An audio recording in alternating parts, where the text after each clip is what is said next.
এই হাদিসটা খুব ভালো করে মনে রাখতে হবে যে এই পৃথিবীতে কেউই আল্লাহ পাকের পরে সিজদা পাওয়ার যোগ্য না। এমনকি নবীদেরকেও আল্লাহ পাক সিজদা করতে বলেন নাই, কিন্তু সেই নবী আমাদেরকে কিন্তু বলেছিলেন যে যদি আল্লাহ পরে কাউকে আমি সিজদা করতে বলতাম তাহলে আমি স্বামীদেরকে সিজদা করতে বলতাম। এটাকে তসলিমা নাসরিন স্টাইলে বুঝলে হবে না। ওরা এটাকে এইভাবে নিবে যে ইসলাম মেয়েদেরকে দাসত্বের শৃঙ্খলা আবদ্ধ করতে চাচ্ছে, হ্যাঁ, আত্মস্বাধীনতা দিবে না ইত্যাদি। আমরা দেখব পরকালে আমি জান্নাতে যেতে পারছি কিনা। আল্লাহ পাকের হুকুমের চাইতে আমার কাছে কোনো যুক্তি বড় নয়। আল্লাহ পাকের হুকুমের চাইতে আমার কাছে কোনো যুক্তি, বিজ্ঞান, প্রযুক্তি এগুলো বড় মানদণ্ড নয়। শুধুমাত্র স্বামীর আনুগত্য, বিশ্বাস, সম্মানের বদৌলতে দেখা যায় যে পুরোটা জীবন এই বেচারা আপনার জন্য ঢেলে দিবেন ইনশাআল্লাহ। আর এই জায়গায় যদি দেখা যায় ঘাটতি থাকে তখন কোনো কোনো ক্ষেত্রে ভালোবাসা যথেষ্ট হয়ে ওঠে না। এবং আপনারা জানেন এই শহরে ডিভোর্সের সংখ্যা দিন দিন বাড়ছে। কেন? এইগুলো মেজর কারণ আছে। হ্যাঁ, আমি বলছি না যে সব ছেলেই একেবারে পারফেক্ট, কখনোই না। ছেলেরাও যেমন সাহাবী না, মেয়েরাও সেরকম মহিলা সাহাবী না। কিন্তু সবর, আনুগত্য, নরম কোমলতার কোনো বিকল্প নাই। উভয় পক্ষের জন্যই নসিহতগুলো আর কি, স্বামীর জন্য এবং স্ত্রীর জন্য।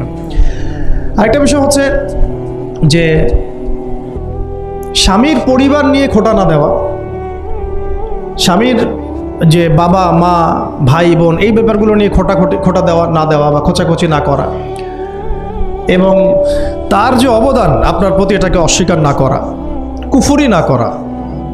একটা হাদিসের মধ্যে নবী সাল্লাল্লাহু আলাইহি ওয়াসাল্লাম কিন্তু বলেছেন যে বেশিরভাগ নারীর জাহান্নামে যাওয়ার কারণ কি? সাহাবীরা জিজ্ঞাসা করেছিলেন, তিনি বলেছেন তারা কুফরি করে। কি কুফরি করে? তারা কি আল্লাহর সাথে কুফরি করে? নবীজি বলেছেন না, বরং তারা সারা জীবন স্বামীর যে দিয়ে যাওয়া যে স্যাক্রিফাইস বা অধিকার, এটাকে হঠাৎ করে অস্বীকার করে বসে, হঠাৎ কোনো একদিন অস্বীকার করে বসে। এটার কারণে দেখা যায় আল্লাহ পাক নারাজ হয়ে যান। আল্লাহ রাব্বুল আলামিন তো একজন ব্যভিচারী নারীকেও জান্নাত দিয়েছেন মাত্র কুকুরকে পানি পান করানোর কারণে। আবার একজন নারীকে বিড়াল বেঁধে রেখে কষ্ট দেওয়ার কারণে জাহান্নামে দিয়েছেন।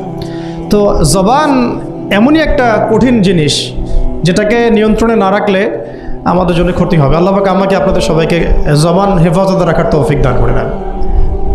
আর কিছু বিষয় হচ্ছে, কিছু শাসন সমাজে থাকে, মানে পরিবারের মধ্যে থাকে। এই শাসনগুলো কখনোই মেয়েদেরকে বিপথে নিয়ে যাওয়ার জন্য নয়, বরং যে আপনাকে মহব্বত করবে সেই আপনাকে শাসন করবে।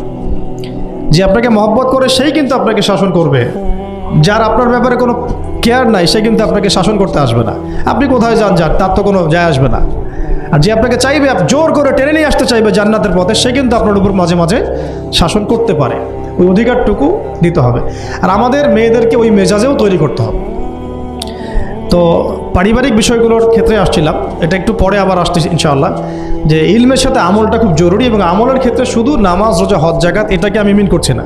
মিন করছি যে আমার বাবার সাথে সম্পর্ক, মায়ের সাথে সম্পর্ক, আত্মীয়দের হক আদায় করছি কিনা, প্রতিবেশীর সাথে রিলেশন ঠিক আছে কিনা, এবং স্পেশালি পরিবারের স্বামীর সাথে আমার এই বিষয়গুলো ঠিক আছে কিনা। তো এইগুলো যদি ঠিক থাকে অল্প আমল যথেষ্ট হয়ে যাবে ইনশাআল্লাহ তাআলা। আল্লাহ পাক আমাদেরকে ইলম অনুযায়ী আমল করার তৌফিক দান করেন, আমিন। 3 নাম্বার আমি পয়েন্ট নোট আউট করছিলাম মেয়েদের জন্য, যে আমি আমার মেয়েকে নসিহত করতাম যে বেশি বেশি দান সদকা করতে, বেশি বেশি দান সদকা করতে। মেয়েদের জন্য স্পেশালি সাদাকাটা বেশি করা উচিত। ছেলেরা তো সাদাকা করে, কম বেশি কিন্তু করে, যেহেতু তারা বাইরে থাকে। তো আপনারা সাদাকা করার জন্যে যদি স্বামীর অর্থ আপনাদের কাছে নেন, এটা দোষের কিছু না।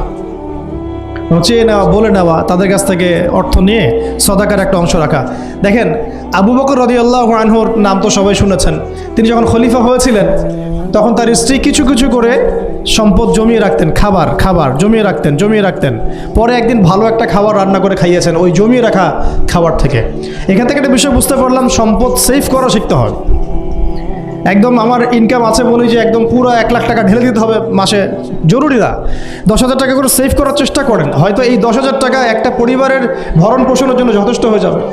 ওই সেভ করা টাকাটা যদি আমি কালকে দান করে দিই আল্লাহর রাস্তায় বা অন্য কোনো মানুষকে, তার 1 মাসের খরচ হয়ে যাবে, বিশাল একটা উপকার হবে। আমরা কিন্তু কিছু টাকা পাইলেই কসমেটিক্স, নতুন জুয়েলারি, ঠিক আছে, নতুন কি আসলো বাজারে, নতুন কসমেটিক্স আর কি, তো এইগুলোর দিকে বেশি ফোকাস করি। তো এখান থেকে টাকা একটু জমিয়ে আমরা যদি আল্লাহর পথে ব্যয় করার চিন্তা করি, পরিবারে বরকত আসবে। এই জন্য সম্পদকে মূল্যায়ন করা, রিজিক আল্লাহ পাক দিয়েছেন বলেই সব যে ঢেলে দিতে হবে, এটা ভালো না, এই কাজটা ঠিক না। আল্লাহ পাক আজকে আপনাকে হয়তো 1 কোটি টাকা দিয়েছেন, কালকে আল্লাহ না করুক 1000 টাকার জন্য মানুষের কাছে হাত পাততে বাধ্য করতে পারেন আল্লাহ পাক। এমনও কিন্তু দিন আসতে পারে, দিন সবার সবসময় সমান থাকে না। আজকে আপনার কাছে 1 কোটি টাকা আছে, কিছু মনে হচ্ছে না, কালকে কে জানে আল্লাহ না করুক যে 1000 টাকা কারো কাছে চাইতে হচ্ছে, 1000 টাকার জন্য ঠেকে গেছেন, হতে পারে না? তো রিজিককে মানুষ তাজিম না করলে রিজিক দূরে চলে যায়। দুটো বিষয় খেয়াল রাখবেন, দুটো বিষয়। এক হচ্ছে মাঝে মাঝে মনের মধ্যে কিছু আমল করার ইচ্ছা আসে না? মনে হলো যে আচ্ছা একটু 10টা আয়াত পড়ি, মনে আসে না মাঝে মাঝে? এমন মনে হয় না? ওই সময় এই যে মনের মধ্যে যে এই ইরাদাটা জাগ্রত হওয়া, এটাকে আমরা বলি ওয়ারিদ। অন্য ভাষায় আপনি বলতে পারেন মেহমান। কি বলতে পারেন? এটা আল্লাহর পক্ষ থেকে আপনার কলবের মধ্যে মেহমান হিসেবে এসেছে। এখন আপনি যদি আমলটা করেন, সেই মেহমান বারবার আপনার কলবে আসবে। যদি আপনি ওই সময় আমলটা না করেন, মেহমান চলে যাবে, মেহমান অসম্মানিত হলে পরে আর আসবে না। একইভাবে রিজিক আল্লাহ পাক দিয়েছেন, এর তাজিম যদি করতে পারেন রিজিক বেশি আসবে। রিজিকের তাজিম সম্মান করতে না পারলে রিজিক আসবে না, বেশি কমে যাবে। উসমান রাদিয়াল্লাহু আনহু সবচেয়ে ধনী ছিলেন না? কেন জানেন? কেন? এটা কি জানেন কেন ধনী ছিলেন? একে তো তিনি প্রচুর দান সদকা করতেন, এটা তো আপনারা জানেনই। আরেকটা জিনিস অনেকে জানে না, তিনি উটের পিঠে বসেছিলেন, কিছু একটা খাচ্ছিলেন, এই 2-1টা দানা পড়ে গেছে নিচে। উটের পিঠ থেকে নেমেছেন, নেমে সেই দানা উঠিয়েছেন, পরিষ্কার করেছেন, ধুয়েছেন, আবার খেয়েছেন। তার এই 2-4টা দানার কোনো কিন্তু মানে পরোয়া না করলেও চলে, তার প্রচুর অর্থ সম্পদ আছে। এত অর্থ সম্পদ যে তাবুক যুদ্ধের দিন 30,000 সেনাবাহিনীর দায়িত্ব নিয়েছেন। 30,000 সেনাবাহিনীর দায়িত্ব নিয়েছেন। সেনাবাহিনী যাবে, থাকবে, খাবে, তাঁবু টাঙাবে, সব দায়িত্ব তার। 30,000 সেনাবাহিনীর দায়িত্ব নেওয়া কি চারটাখানি কথা? তো এই সাহাবী এই কয়েকটা খাবারের দানা উঠিয়ে খেলেন। নবী সাল্লাল্লাহু আলাইহি ওয়াসাল্লাম বলেছিলেন যে তোমাকে আল্লাহ পাক রিজিক বাড়িয়ে দিবেন না কেন? তুমি রিজিকের যে তাজিম বা যে সম্মান তুমি করো, এর বদৌলতে আল্লাহ পাক তোমাকে বেহিসাব রিজিক দিবেন। দুইটা বিষয় খেয়াল রাখবো। আমলের মেহমান হৃদয়ের মধ্যে আসলে তাকে ফিরায় না দেওয়া, তাহলে সেই মেহমান কিন্তু আর আসবে না। মেহমানকে মূল্যায়ন করলে মেহমান বারবার আসবে ইনশাআল্লাহ। আর রিজিকের তাজিম না করলে রিজিক কিন্তু আপনার ঘরে বেশি বেশি আসবে না। এমনি তো হারামের যুগ, এমনি সুদের যুগ, এমনি ঘুষের যুগ। অলমোস্ট এভরি ফ্যামিলি সুদখোর এখন, অলমোস্ট এভরি ফ্যামিলি। মেয়ের স্পেশালি যারা শাশুড়ি টাইপের, আপনারা মাইন্ড করেন না, তাদের সাইকোলজি যে এতই নিচে নেমে গেছে এখন যে আমার মেয়ে জাহান্নামে যায় যাক, হ্যাঁ আমার মেয়ে জাহান্নামে যায় যাক, সমস্যা নাই, দুনিয়াতে সে যেন ভালো থাকে। এটা কেন বললাম? একটা সুদখোরের ঘরে তুলে দিতে সে দ্বিধাবোধ করতেছে না, একটা দুর্নীতিবাজের ঘরে তুলে দিতে দ্বিধাবোধ করতেছে না, একটা ঘুষখোরের ঘরে তুলতে দ্বিধাবোধ করতেছে না, হ্যাঁ একটা মানে কি বলবো মাদকসেবী, ড্রাগ এডিক্টেড বা এই যে আর কি বলবো ফাসেক জালেম, এই ধরনের ঘরে উঠাই দিতেও সে দ্বিধাবোধ করছে না। 5তলা বাড়ি চাই আমার, আর কি আমার মেয়ে 5তলা বাড়ি থেকে সুখে থাকবে। এই যে সুখের ডেফিনেশন এখানে দিয়েছেন আপনারা। এই জন্য কত হাজার হাজার মেয়ের জীবন নষ্ট করে দিয়েছেন আপনারা। আমার কথা মাইন্ড করে না, হাজার হাজার মেয়ের জীবন মায়েরা নষ্ট করে দিয়েছে, শুধুমাত্র মেয়েদের দুনিয়াবি সুখ এর সংজ্ঞাটা বুঝতে ভুল করার কারণে। এর নাম যদি সুখী হইতো তাহলে অমুসলিমরা সুখী না কেন? পশ্চিমারা সুখী না কেন? ওরা আত্মহত্যা করে কেন? এইভাবে মেয়েদের জীবন নষ্ট করেছেন। অথচ অল্প যদি হালাল রিজিকও হতো, আল্লাহ পাক তাকে বরকত দিতেন, সুখে থাকতো। তা আল্লাহ পাক আপনাদেরকে রিজিকের মূল্য বোঝার, তাজিম করার তৌফিক দান করেন, আমিন। তো অনেক ভিতরে ভিতরে চলে যাচ্ছে আমি, সময় আমাদের হাতে আরও শর্ট হয়ে আসতেছে। তো এখানে একটা কথা বলে দিব যে রিজিকের প্রসঙ্গ যেহেতু আসছে, যে হালাল খেতে হবে আমাদেরকে, হারামের দ্বারস্থ হওয়া যাবে না। আপনার স্বামী যদি হারাম খায়, আপনি স্বামীকে বুঝান, তাকে ওই চাকরি ছেড়ে দিতে আপনি উৎসাহিত করেন।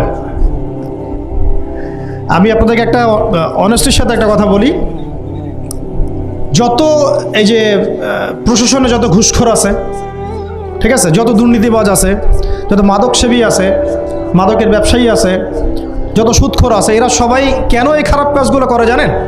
তার স্ত্রীকে ভালো রাখার জন্যে, তার মাকে ভালো রাখার জন্যে, তার সন্তানদেরকে ভালো রাখার জন্য। তাহলে স্ত্রী হিসেবে, সন্তান হিসেবে, মেয়ে হিসেবে আপনি বলবেন যে আমাদের এইসব ভালোর দরকার নাই আব্বু, হে আমার প্রিয় স্বামী, আমার এসব ভালোর দরকার নাই, হে আমার ছেলে, আমার এসব ভালোর দরকার নাই, তুই হালাল পথে থাক, ওইখানে তুই আমাকে ডাল ভাত খাওয়া, আমি খুশি আছি। এইভাবে আপনারা তাদেরকে মোটিভেট করেন, দেখবেন সমাজে হারাম কমে গেছে ইনশাআল্লাহ। আর হারাম খাওয়া এই ছেলে মেয়েগুলোও কিন্তু মানুষ হবে না। হারাম খাওয়াতে ছেলে মেয়েগুলো রক্ত মাংস করে উঠছে, এরাও কিন্তু মানুষ হবে না। আল্লাহ পাক আমাদেরকে হালাল খাওয়ার তৌফিক দান করেন, এবং হালালের জন্য আপনাদের ভূমিকা অনেক বেশি। আমরা উত্তরবঙ্গ সহ দেশের বিভিন্ন জায়গায় সফর করে যেটা দেখেছি, যত সুদী এনজিও আছে না, এনজিওগুলোর মধ্যে মহিলাদের নামই বেশি, জানেন? মহিলাদের নাম বেশি সুদী এনজিওতে। তো এই দাওয়াতগুলো আমরা মা বোনদেরকে দিতে চাই যে কোন অবস্থাতে যেন হারাম রিজিকের দিকে আপনারা না ধাবিত হন, এবং রিজিকে তাজিম করেন, পরিবারের মধ্যে হৃদ্যতা ভালোবাসা বজায় রাখেন, একে অপরকে বিশ্বাস সম্মান এবং শ্রদ্ধা করেন। ইনশাআল্লাহ তাআলা আপনাদের পরিবারও সুখী হবে, রিজিকও সুন্দর হবে, এবং রিজিকে বরকত হবে ইনশাআল্লাহ। এরপরে আমি আর দু একটা পয়েন্ট নোট করেছি, বলে শেষ করে দিচ্ছি যে এটা স্পেশালি আমি আমাদের ওইসব দিনই বোনদেরকে বলতে চাচ্ছি যে বোনেরা এখনও বিয়ে শাদী করেন নাই। সেটা হচ্ছে যে বিয়ে করার আগেই দিনের বেসিক লেখাপড়া শেষ করেন। এত পাগল হওয়ার দরকার নেই। আগে চরিত্র হেফাজত হচ্ছে না, রোজা রাখেন, ঠিক আছে? দিনই পড়াশোনা আগে শেষ না করে বিয়ে করতে যায় না। বহু আলেমা যারা মাদ্রাসা লাইনের ছাত্রী ছিল, দিনই পড়াশোনা শেষ না করে বিয়ে পিড়িতে বসার কারণে কেরিয়ার ধ্বংস হয়ে গেছে। বিয়ে পরে করেন, আগে পড়াশোনাটা, তুলনামূলক পড়াশোনাটাকে শেষ করে নেন। তুলনামূলক পড়াশোনা শেষ করতে 18 থেকে 20 বছর বেশি লাগে না। যদি আপনি শুরু থেকে শুরু করেন, একদম 18 থেকে 20 বছর হতে হতে আপনার পড়াশোনা মোটামুটি শেষ হয়ে যাবে। আর যে সাবজেক্টগুলো বললাম আমি, ওইগুলোই বেসিক পড়াশোনা।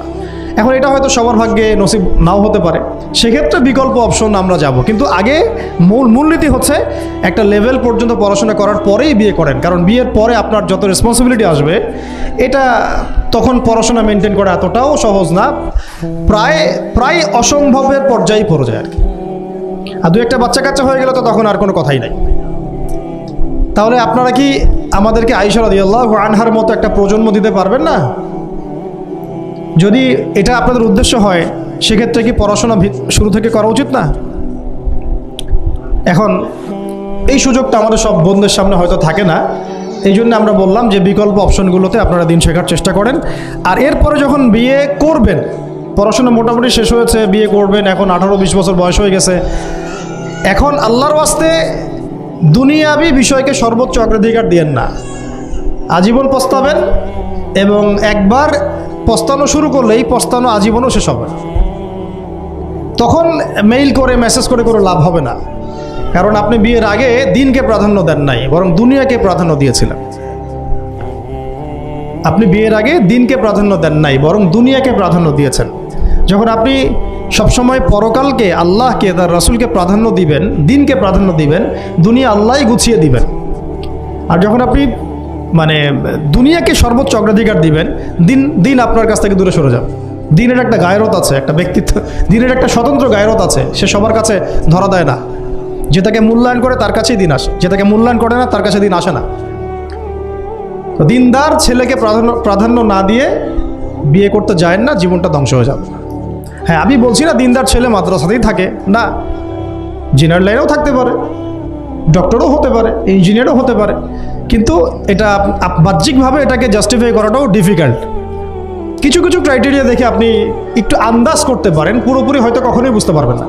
সেটা হচ্ছে দিনের প্রতি তার ফিকির কেমন, দিন নিয়ে তার কাজ কেমন, তার লাইফস্টাইল কেমন, তার পরিবার কেমন, কোন পরিবেশে সে বড় হয়ে উঠেছে, তার একাডেমিক্যাল সার্টিফিকেট কেমন, তারপরে তার দাওয়াতের মেহনতে অ্যাক্টিভিটিস আছে কিনা, বা ব্যবসা হালাল কিনা, বা চাকরির হালাল কিনা, নামাজ ঠিক আছে কিনা, তার মধ্যে সুন্নাহ আছে কিনা, এগুলো কিছু বাহ্যিক সাইন যেগুলো দেখে আমরা একটা আইডিয়া নিতে পারি।